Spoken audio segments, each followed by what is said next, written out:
बिस्मिल्लाहिर्रहमानिर्रहीम। अस्सलाम वालेकुम। मैं हूं शकील कुरेजा। आज इमरान खान साहब ने अडियाला जेल के अंदर गुफ्तगू की, कुछ और इंकशाफात किए, उसकी पूरी तफसील आपके सामने रखेंगे। जबकि इमरान खान साहब की जो नई हिकमत अमली है उसने हुकूमत को परेशान कर दिया है और हुकूमत की जो परेशानी है उसमें मुतवातर इजाफा हो रहा है। 5 माह की हुकूमत को इस वक्त क्या क्या चैलेंजेस दरपेश हैं उसका भी एक रिकैप आपके सामने रखते हैं। और जस्टिस काजी फ़ाइज़ ईसा जो कि चीफ़ जस्टिस ऑफ पाकिस्तान है, उनको कत्ल की धमकी दी गई और उसके ऊपर हुकूमत ने कार्रवाई भी की, मुकदमा भी दर्ज हुआ और जो धमकी देने वाले हैं मोहतरम उनको गिरफ्तार भी कर लिया गया। वो भी आपके सामने रखते हैं। सबसे पहले मैं आता हूँ इमरान खान साहब ने जो आज अडियाला जेल के अंदर सहाफ़ियों से गुफ्तगू की, उसके कुछ मंदरजात जो है वो मैं आपके सामने रख देता हूँ। उसके बाद उसके ऊपर तबसरा तजिया करते हैं। इमरान खान साहब ने एक तो इस चीज़ का दोबारा एतराफ़ किया, वो पहले भी इस पर बात कर चुके हैं। एक नया डिस्कोर्स जो है वो यानी हमारी डिबेट का हिस्सा बन चुका है। वो ये कि GHQ के बाहर जो एहतजाज था, इमरान खान साहब ने कहा कि उन्होंने बिल्कुल कॉल दी थी, पुरअमन एहतजाज की कॉल दी थी। आज उन्होंने उसकी तायीद की दोबारा, उससे वो पीछे नहीं हटे, अपनी बात पे वो कायम हैं, लेकिन उसमें उन्होंने इजाफा ज़रूर कर दिया। इमरान खान साहब ने एक सवाल के जवाब में सहाफ़ी को बताया कि 14 मार्च को मेरे घर पर हमला किया गया और 18 मार्च को जुडिशल कम्प्लेक्स के बाहर मुझे कत्ल करने का प्लान था। आगे वो कहते हैं जिसके मेरे पास सबूत मौजूद हैं, यानी कि 18 मार्च को जुडिशल कम्प्लेक्स के ऊपर इमरान खान साहब का मौक़िफ़ है, उन्हें कत्ल करने का जो प्लान बनाया गया उसके उनके पास सबूत मौजूद हैं। ये बात हो गई। उन्होंने कहा कि मैंने पार्टी को कहा था कि अगर फ़ौज और रेंजर्स मुझे गिरफ़्तार करें तो आपने GHQ और कंटोनमेंट के बाहर जाकर पुरअमन एहतजाज करना है। अब तक बात जो थी वो GHQ तक थी, लेकिन आज इमरान खान साहब ने कह दिया कंटोनमेंट के बाहर जाके आपने एहतजाज करना है। ये वो चीज़ है जिसके ऊपर उनके सियासी मुखालफिन जो हैं वो अपना बयानिया तश्कील भी दे रहे हैं, क्योंकि उनका ये मौक़िफ़ है कि 9 मई को कमोबेश 200 मकामात जो हैं आर्मी की इंस्टॉलेशन, उनकी तनसीबात बैक वक्त वहाँ पे हमला हुआ। तो इसका मतलब ये है कि वो इसको सोची यानी हुई साजिश समझते हैं कि ये सोच विचार के बाद ही बाकायदा ये किया गया कि फ़ौजी तनसीबात को निशाना बनाया जाएगा। अब एक और इमरान खान साहब ने इंकशाफ किया। उनसे जब सवाल हुआ कि आपने तो कहा था कि पुरअमन एहतजाज की कॉल होगी, लेकिन एहतजाज पुरअमन नहीं था, तो इसका इमरान खान साहब ने जवाब दिया कि एहतजाज पुरअमन इसलिए नहीं हुआ कि उनका पहले से प्लान था। यानी कि वो इस्टेब्लिशमेंट की तरफ दोबारा इशारा कर रहे हैं कि प्लान, यानी कि फॉल्स फ्लैग ऑपरेशन वाली जो बात करते हैं, 9 मई को इन्होंने ट्रेंड चलाया बाकायदा कि फॉल्स फ्लैग ऑपरेशन था। वो आज भी अपने इस मौक़िफ़ के ऊपर इमरान खान साहब कायम हैं, वो उससे पीछे नहीं हटे। और इसके अलावा उन्होंने कहा कि 9 मई की CCTV फुटेजेस जो चोरी हुई उन पर मैं अदालत से रुजू कर रहा हूँ। यानी कि इमरान खान साहब ने अदालत जाने का फ़ैसला कर लिया है। डे 1 से उनका ये मौक़िफ़ है कि जिनके पास CCTV फुटेजेस मौजूद हैं वो दरअसल 9 मई के असल ज़िम्मेदार हैं। तो वो ये कह रहे हैं कि अब इस इशू को मैं लेकर अदालत में जा रहा हूँ। और इसके अलावा उन्होंने कहा कि मैं ख़ुद रेंजर्स के ख़िलाफ़ केस कर रहा हूँ कि किस तरह साबिक़ वज़ीर-ए-आज़म को हाई कोर्ट के अहाते से अगवा किया गया। 2 चीज़ें उन्होंने बताई, CCTV फुटेजेस के गायब होने पर वो अदालत से रुजू कर रहे हैं, नंबर 1, और नंबर 2, रेंजर्स ने जो उनको गिरफ़्तार किया उनके ख़िलाफ़ भी वो अदालत जा रहे हैं कि किस तरीके से आपने साबिक़ वज़ीर-ए-आज़म को अहाता अदालत से अगवा किया। अगवा का मुकदमा यानी कि वो दायर करना चाहते हैं। तो देखते हैं ये इसका मोडेलिटीज़ क्या होंगी, कौन सी अदालत में जाएंगे, क्या तरीक़ेकार इख्तियार करेंगे। बहरहाल ये उन्होंने अपनी तरफ से ऐलान कर दिया। एक और बात रखता हूँ, उसके बाद मैं इसके ऊपर तबसरा अपना पेश कर देता हूँ। इमरान खान साहब ने कहा हमारे साथ जो कुछ भी हुआ और जो कुछ हो रहा है उसके पीछे इस्टेब्लिशमेंट है। तो दोबारा मैं अर्ज़ कर दूँ वो अपने मौक़िफ़ पे कायम है, क्योंकि इन्हीं नुकात के ऊपर मैंने आपके सामने तबसरा रखना है। और आगे वो कहते हैं जिस तरह इलेक्शन कैंपेन में हमारा रास्ता रोका गया ये इस्टेब्लिशमेंट के बगैर नहीं हो सकता था। पॉइंट क्या है, वो कहते हैं जो आज हमारे साथ हो रहा है और जो पहले होता रहा इस सब के पीछे इस्टेब्लिशमेंट है। तो ये उन्होंने बात कर दी सारी। अब आता हूँ मैं इसकी डायसेक्शन की तरफ। आज से 2-3 दिन पहले इमरान खान साहब की जानिब से, इवन आज के दिन भी 3 जो है पैगामात हैं। सबसे पहले उनका पैगाम आया उमर अयूब साहब जो कि ऑपोजिशन लीडर हैं उनकी जानिब से। इमरान खान साहब का पैगाम बज़रिया उमर अयूब साहब बनाम army chief general Asim Munir, उनका यह पैगाम था कि मौजूदा हुकूमत जो है मुस्लिम लीग नून बिलखुसूस वो तहरीक इंसाफ और अफवाज पाकिस्तान को आमने सामने करना चाहते हैं, जबकि पाकिस्तान तहरीक इंसाफ ऐसा नहीं चाहती। और उन्होंने उमर अयूब साहब ने कहा हमें यकीन है कि आर्मी चीफ वो भी ऐसा नहीं चाहते होंगे। तो ये एक मफाहमत का पैगाम था। तो ये इमरान खान साहब की जानिब से आया। उससे अगले दिन अलीमा खान साहिबा जो कि इमरान खान साहब की हमशीरा हैं, उनकी जानिब से भी इमरान खान साहब का पैगाम बज़रिया अलीमा खान साहिबा ये था कि ये पैगाम इमरान खान साहब ने भेजा है army chief general Asim Munir के नाम, और पैगाम ये है कि आप न्यूट्रल हो जाएं और ये जो हैं ये लड़ाना चाहते हैं इसको हुकूमत को, और यानी कि हुकूमत वाले जो हैं तहरीक इंसाफ और अफवाज पाकिस्तान को लड़ाना चाहते हैं, जबकि आप न्यूट्रल हो जाएं। फिर इसके बाद ये बात आई जनाब अली अमीन गंडापुर साहब की जानिब से, उनका भी यही मौक़िफ़ था कि फ़ौज न्यूट्रल हो जाए, क्योंकि पब्लिक के अंदर ये पैगाम जा रहा है कि आप इनको लेके आए हैं और इनकी नाकामी के असल ज़िम्मेदार आप हैं, इसलिए आपके ऊपर इल्ज़ामात का सिलसिला जो है वो बढ़ रहा है, तो बेहतर है कि आप न्यूट्रल हो जाएँ। और आज बैरिस्टर गौर साहब की मुलाकात हुई इमरान खान साहब से। उसके बाद उन्होंने कहा, इमरान खान साहब का ये कहना है कि टोन डाउन करें, मतलब ये कि पंजाबी कहते हैं हाथ हौला रखो, मतलब ये है कि आप जो एक तनकीदी यानी एक सिलसिला चल रहा है उसको थोड़ा ठंडा करें, उसको स्लो करें।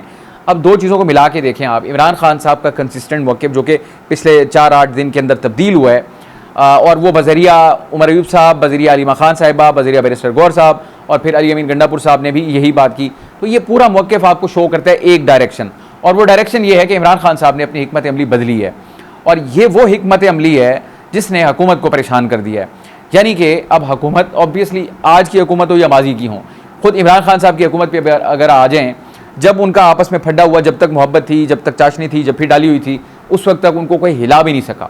इमरान खान साहब ऑन रिकॉर्ड हैं कि हमें तो वोट पूरे करने के लिए भी एजेंसियों को कहना पड़ता था, सो वो सारा कुछ चलता रहा। जब उनके दरमियान फासले बढ़ने के बाद जो अपोजिशन थी उनके लिए रास्ता साफ हुआ, उन्होंने अदम एतमाद की और वो कामयाब भी हो गई। तो अब इस वक्त हुकूमत को इस चीज़ का मालूम है कि अगर उनकी ये जब भी ख़त्म होती है, जो कि इस्टेब्लिशमेंट के साथ है, ख़त्म होने का मतलब यही होता है कि फिर दूसरी तरफ डल गई, जिसके कि इमरान खान साहब अब इंडिया दे रहे हैं, यानी कि उनकी तरफ से ये जो ओलिव ब्रांचेज आ रही हैं, यानी कि नरमी के पैगामात आ रहे हैं, इज़्ज़त माब जनाब सैयद आसिम मुनीर साहब वगैरह वगैरह वगैरह, जिनको किन अलकाबात से याद करते रहे, अब उनके अंदर जो नरमी का फैक्टर है, ये इमरान खान साहब का इस्टेब्लिशमेंट की तरफ जो हाथ हौला रखना, टोन डाउन करना और उनको ये बताना कि हम नहीं चाहते, जबकि ये हुकूमत चाहती है कि फ़ौज और तहरीक इंसाफ जो है वो आपस में आमने सामने हों, हम ऐसा नहीं चाहते, हमें तवक्को है कि आर्मी चीफ भी ऐसा नहीं चाहते। इस चीज़ ने हुकूमत को परेशान कर रखा है। लेकिन ये 2-3 दिन की बातें थी पिछली, जो आज इमरान खान साहब ने गुफ्तगू की, जो मैंने आपके सामने रखी, वो कुछ और मंजर पेश कर रही है। मसलन इमरान खान साहब ये कह रहे हैं कि वो रेंजर्स के खिलाफ अदालत भी जा रहे हैं। नंबर 1 बात ये हो गई। नंबर 2 बात ये कहते हैं जो कुछ हमारे साथ हुआ और जो कुछ हो रहा है वो इस्टेब्लिशमेंट ने करवाया, इस्टेब्लिशमेंट करवा रही है, ये बात आ गई। और उसके अलावा वो कहते हैं कि CCTV फुटेजेस जिनके पास हैं उनके खिलाफ भी मैं अदालत जा रहा हूँ, ये सब उनकी वजह से हुआ। और फिर वो कहते हैं कि GHQ के बाहर मैंने एहतजाज की कॉल दी थी, और इसके अलावा आज उन्होंने इजाफा ये किया कि ये भी तय हुआ था कैंटोनमेंट्स के बाहर आपने एहतजाज करना है। यानी कि फ़ौज का मौक़िफ़ तो ये है कि 9 मई के ऊपर कोई माफ़ी नहीं है।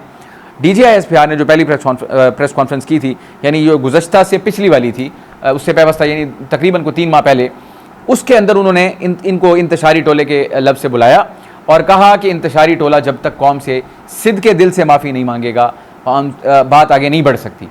वो 9 मई के ऊपर खड़ी है एस्टैब्लिशमेंट, जबकि इमरान खान साहब ये कह रहे हैं कि उन्होंने खुद कहा था कि आप GHQ के बाहर जाएं और आप वहाँ एहतजाज करें, कैंटोनमेंट्स के बाहर जाएं, आप एहतजाज करें, और फिर 9 मई को जो कुछ हुआ वो सारी सूरत हाल हमारे सामने है। उसके ऊपर इमरान खान साहब कहते हैं कि ये सारा उन्हीं का किया दर है, क्योंकि मैंने तो पुरअमन एहतजाज की कॉल दी थी, यानी कि वो साथ ही फिर इसको फॉल्स फ्लैग भी कहते हैं।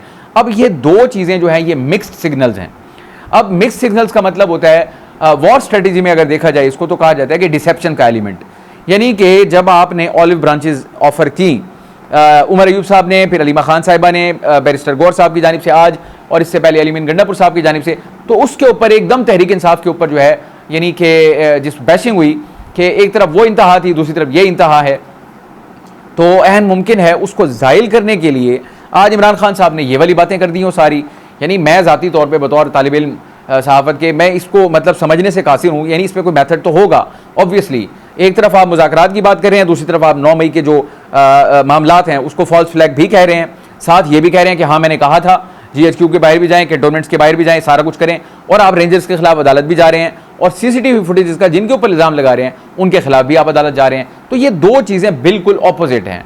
अब इसमें से कौन सी हिकमत अमली काम करेगी, कौन सी नहीं करेगी, अगर मैं इसमें मेथड देखूँ तो जो मुझे ज़ाती तौर पर समझ आता है, मुझे ये समझ आता है कि इस वक्त तहरीक इंसाफ का पूरा तकिया जो है वो अदालतों के ऊपर है, और इसमें कोई शुबा नहीं है, अदालतों से उनको रिलीफ मिल रहा है, बहुत सारे मुकदमात हैं, और असल जो उनकी नज़र है वो है अक्टूबर के ऊपर, कि जबकि यानी चेंज ऑफ कमांड होगी सुप्रीम कोर्ट के अंदर, उस तरफ उनकी नज़र है। और मुझे ऐसा महसूस होता है, अगर मैं इसको मैडनेस कहूँ तो इसमें मेथड ये है, यानी जो दो चीज़ें मैंने आपको बताई, एक तरफ आप उनको यानी ऑफ़र करें मज़ाकरात की, नरमी की, टोन डाउन करने की और मफाहमत की बात कर रहे हैं, और दूसरी तरफ आप ये सारी बातें जो आज आपने की वो कर रहे हैं। तो इसमें से मेथड मुझे बाज़ाहिर ये नज़र आता है कि टाइम बाय करके, थोड़ा चीज़ों को नरम करके उस डेट तक जाएं जहां मेक और ब्रेक उनके नज़दीक, क्योंकि वो तो कह चुके हैं, असद कैसर साहब ऑन रिकॉर्ड हैं कि दिसंबर तक उनको तब्दीली होती हुई नज़र आ रही है। और आज ही के दिन पाकिस्तान तहरीक इंसाफ के जो अरकान हैं उनको एक्सेप्ट कर लिया गया, यानी कि तहरीक इंसाफ का रुकन एक्सेप्ट कर लिया गया, चाहे वो सिंध के हों, वो KP के हों, वो पंजाब असम्बली के हों।